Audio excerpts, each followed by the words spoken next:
धर्मराज युधिष्ठिर बोले, हे भगवान, मैं आपको नमस्कार करता हूँ।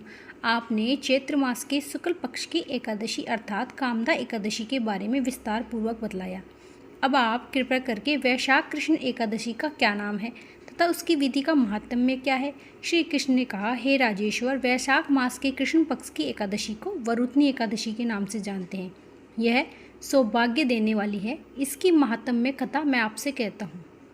प्राचीन काल में नर्मदा नदी के तट पर मानधाता नामक राजा राज्य करते थे। वह अत्यंत दानशील तपस्वी थे। एक दिन जब वह जंगल में तपस्या कर रहे थे, तभी न जाने कहाँ से एक जंगली भालू आया और राजा का पैर चबाने लगा। राजा पूर्ववत अपनी तपस्या में लीन रहे। कुछ देर बाद पैर चबाते चबाते भालू राजा को घसीट कर पास के जंगल में ले गया।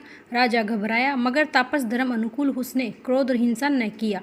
भगवान विष्णु से प्रार्थना की, करुण भाव से भगवान विष्णु को पुकारा और उसकी पुकार सुनकर श्री हरि विष्णु ने उसको चक्र से भालू को मार डाला। राजा का पैर भालू पहले ही खा चुका था।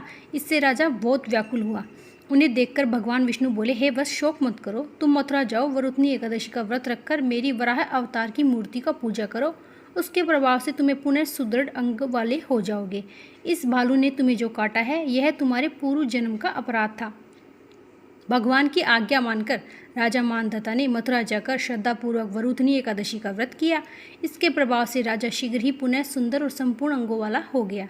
इसी एकादशी के प्रभाव से राजा मानधाता स्वर्ग को गई। जो भी व्यक्ति भय से पीड़ित है, उसे वरुथनी एकादशी का व्रत रखकर भगवान विष्णु का स्मरण करना चाहिए।